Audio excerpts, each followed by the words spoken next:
welcome to Turn the Page, the official podcast of the Syosset Public Library.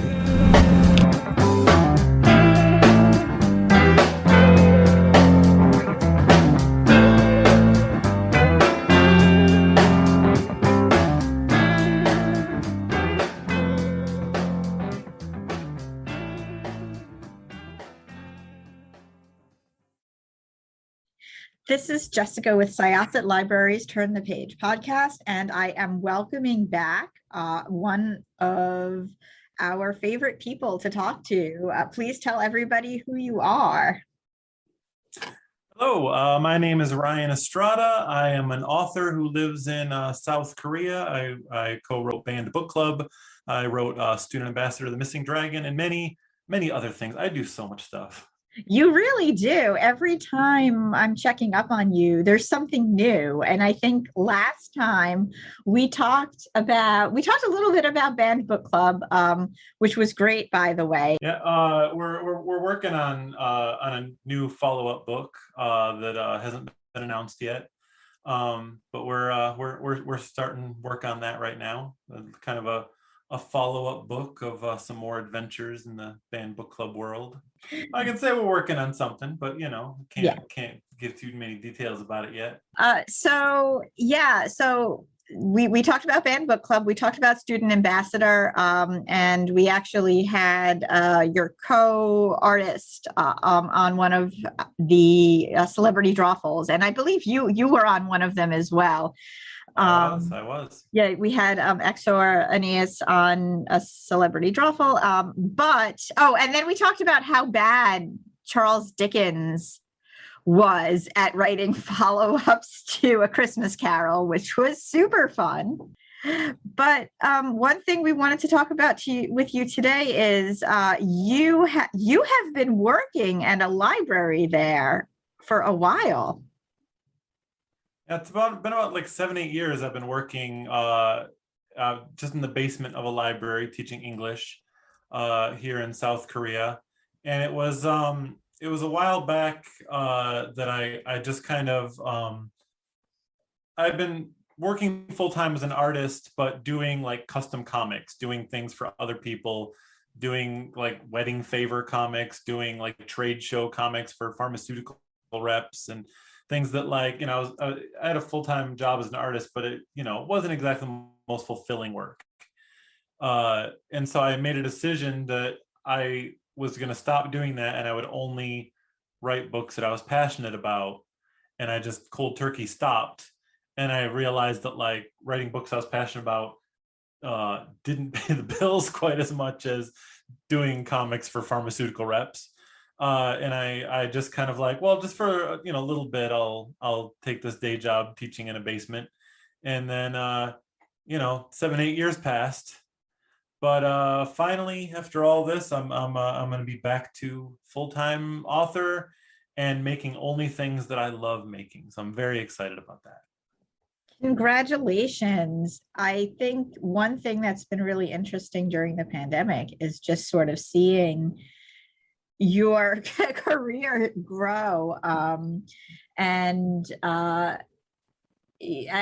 don't know if that's because we were forced to sit still and watch things, or just that, certain things lent itself to artists being in one place and creating. What are your feelings about that?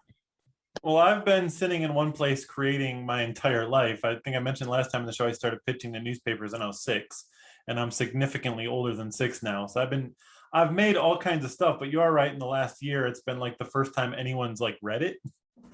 Because I've made lots of stuff, but it's just stuff I put on my website, and then I post on Twitter and like 4 people read it. But just like Banned Book Club just really took off since the last time we talked. There's so many awards, so many nominations. The Eisner nomination, it's up for Ringo right now. Every book awards I never heard of before now, and just it's been very exciting. And I've gotten like so many other books taking off now. I've signed with the William Morris Agency to get more books going, and it's been a very exciting time of just nonstop work. Yeah, congratulations. It definitely, like I said, it's been very interesting since the first time we chatted, just to see, like you're pretty much everywhere, and very, very well deserved. So are you going to miss working in the library at all? I mean, technically you're going to be in libraries with your books Mhm. and your art, but are you going to miss physically being in a library? Well, I mean, what's weird is I work in a basement of a library, and on the weekend I go hang out at libraries for fun. I just go to different libraries. Um, you know, the the thing about going to the library is that it's just, it takes up so much of my day that it takes up time I could be working on things. I do love working with the kids there.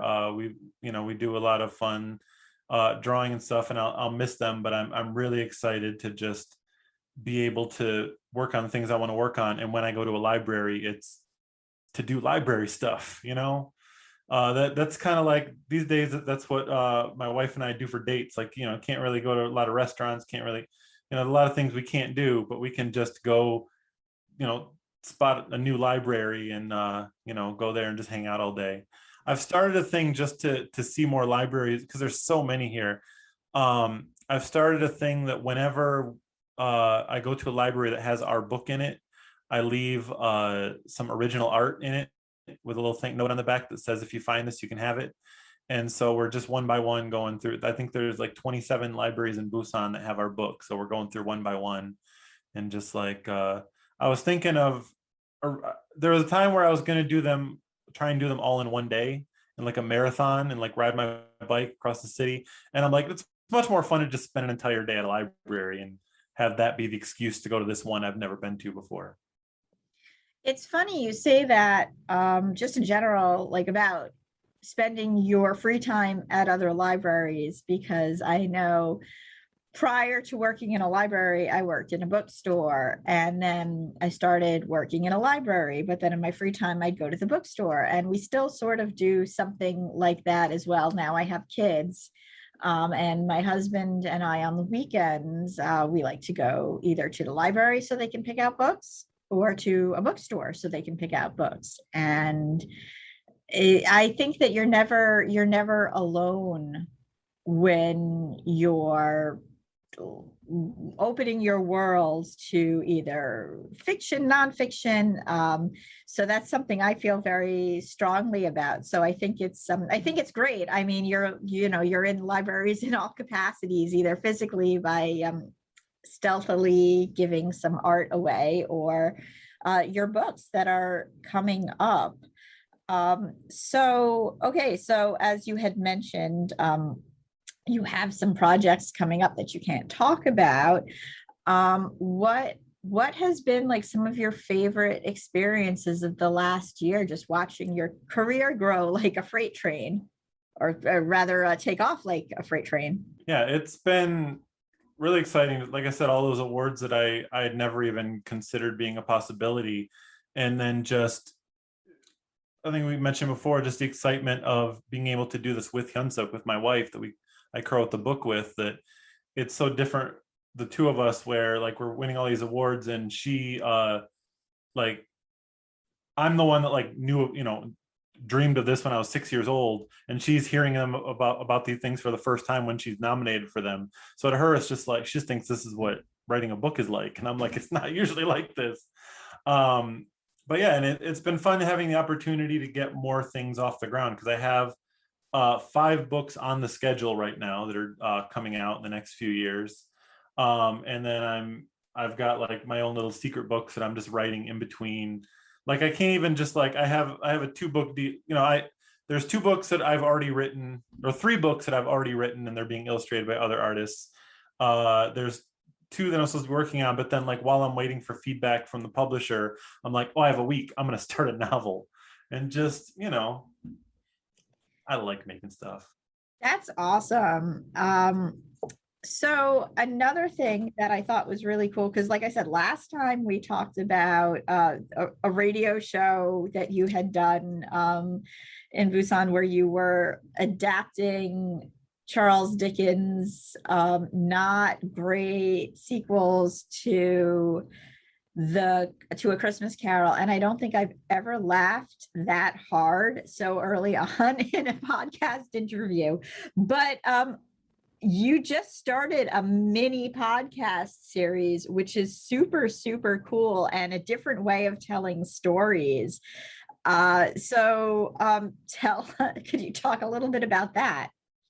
Yeah, this is something I did a few years ago, and I'm only just releasing it. It's called Unwanted Words. And basically what happened is back in 2018, someone got really mad at me and they sicked a spam bomb on me, which is like this app that sends you 10,000 emails a second or something so that your email gets shut down and you get nothing but spam. And so just kind of, it was not great. But in order to just kind of like, I don't like not enjoying things. So I'm like, if I'm going to be sorting through spam, I'm going to enjoy it. So I spent a year reading and responding to all of my spam. And a lot of it was just like creative writing exercises where I'd be like, I'm going to, just improv. This person's a storyteller. They're trying to scam me. So I'll just yes and them. And like this time, let's see if I can write a Disney musical. This time, let's see if I can write a horror story. This time, let's see if I can do a spy story and see how weird I can make the story before they realize I'm messing with them. And the answer is they never do. I can go as long as I want. And it got really fun. And then a lot of like sweet things started happening from it. It started kind of like having fun with it, and I started like making real human connections out of this weird little experiment, and so I'm just kind of making this little mini series of all the audio I recorded and all the things that I did and all the weird experiences that came out of reading my spam. The thing about it is like it's not like it's funny, but it's also really sweet at points. You get these stories that I'm just thinking of the first episode where you're not really sure where this is going to go, and all of a sudden your eyes are getting misty and you're like, I thought I was just going to be 100% laughing at this spam, but now my heart is being spammed with the feels. Yeah, that one, the first one is called Into the Tonyverse, where me and fellow author Ryan North just kind of really made someone's day on their 21st birthday. Someone that he'd gotten a message from, and that took so many months of work. It cost me so much money, but it was just a great experience to just kind of, I mean, I guess we can say what it was, but we kind of like, she was a big fan of his work on Tony Stark, and she called Tony Stark her mom. So I just got every person who'd ever played Tony Stark that I could find and had them all record messages of motherly advice and surprised her with it on her birthday. And it was very, very cool. It was very cool. But one thing, like for me, that I thought was interesting was that I would have never thought of Tony Stark as a mom figure. And it made me think. And that was something that came out of that narrative. Like here at the library, we're huge geeks. At least like a good chunk of us are. And those who are not appreciate our geekdom. So we always talk about like the Marvelverse and just the different characters, and some of us have our own fan theories, but one thing that would have never crossed my mind would be that someone would see Tony Stark as a good mom, and reading or listening to that story and then just kind of what came out of it. It convinced me. There you go. Tony's a good mom. Tony's a good mom. Yeah, for sure. So what are like, I know you can't talk about a lot of things, but like what are some things that you're looking forward to in the future? Maybe some hints at things we could look forward to? No, of course. I spill everything. I'm terrible at secrets. No, oh yeah, I'm spilling the let's see, I'm looking at my schedule up on the board here. Next up in January, I have my next Scholastic book coming out about dino sharks. But my next Dino sharks. Dino sharks, yeah. Dino sharks. Yeah, I've done a couple of books for Scholastic that sell it just at the Scholastic book fairs, and it's weird because it's like doing like elementary school homework. It's just like writing a book report about dinosaurs, and then it gets illustrated and sold at Scholastic book fairs, and it's wild. But the next book after that, we've talked before about, called Occulted. That's another reason I'm really excited about going full-time soon, because my first day full-time is October 1st, right in the middle of Banned Books Week. And then I'm going to be going full-time on making books about banned books. Because Occulted is our next Iron Circus book, and it's co-written with a friend of mine named Amy Rose, who grew up in a cult. It was the same era and same area as why am I forgetting the cult? Heaven's Gate, just down the road. And just, it was this cult that, like, it was built in a strip mall, and she was kept there, wasn't allowed to leave, like was taken from her family. And it's all about how she learned everything she needed to escape by reading banned books. There was like an old library that used to be in the strip mall, and she was not allowed to go in there, and she would just sneak in and read books and learn the truth about the world. And yeah, so it's this fascinating story about her life escaping from that cult with banned books. We're really excited about that one. It's being illustrated by an artist here in Korea named Lee Jung Min. I mean, that's just crazy. I think when I first heard about that, I had just about a month prior to that finished watching the Heaven's Gate documentary, which was very disturbing. I very, very clearly remember that whole story.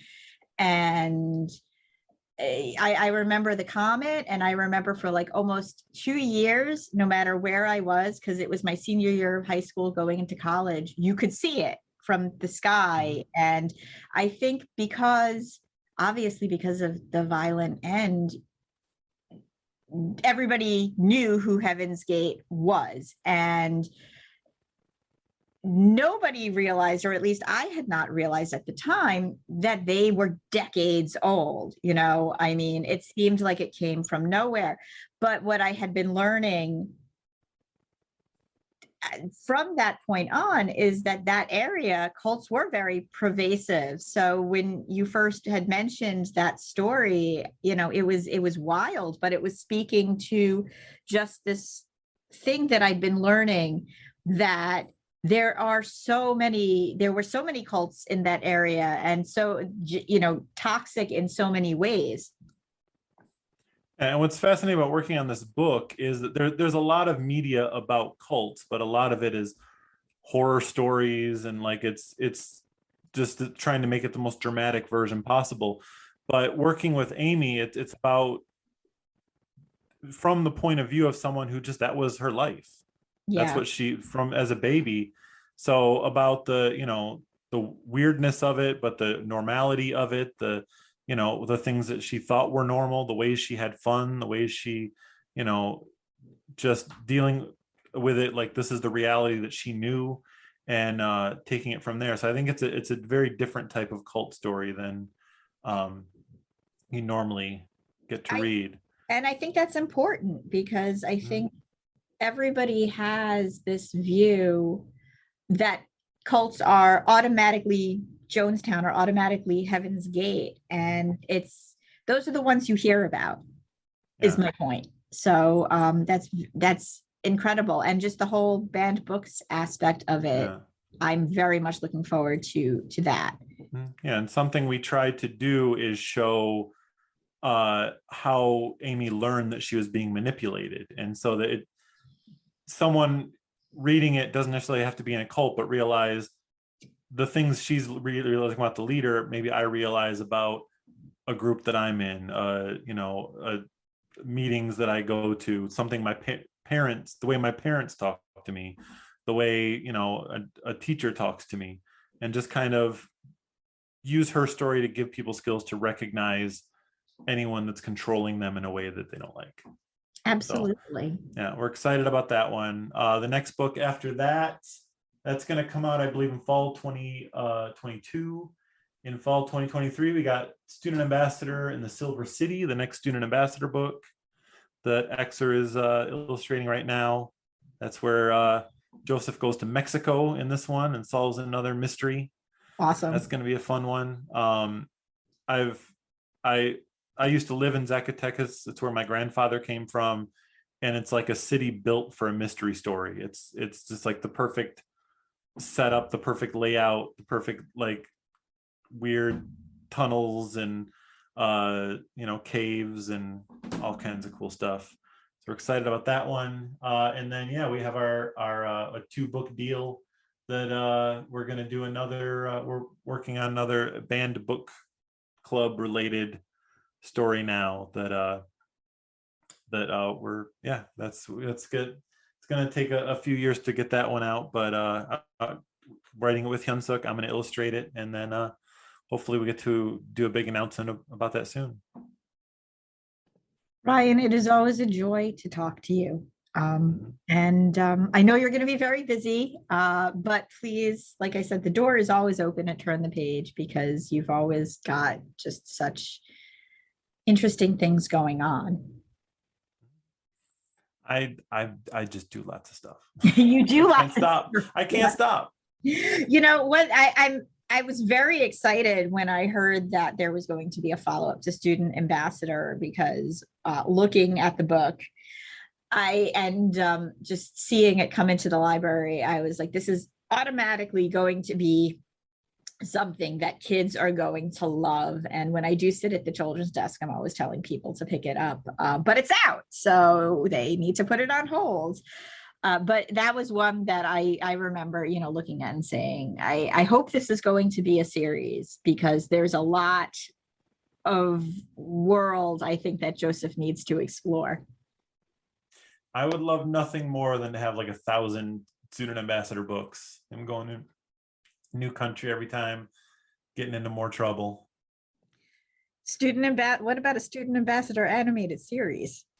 Hey, I'm in for any of that. That would be really great. All right. Well, thank you so much for taking the time to speak with us. This was Jessica with Syosset Libraries Turn the Page podcast. Look out for any of Ryan's work. And we hope to have him back real soon. Anytime. Thank you. We are going to close this chapter.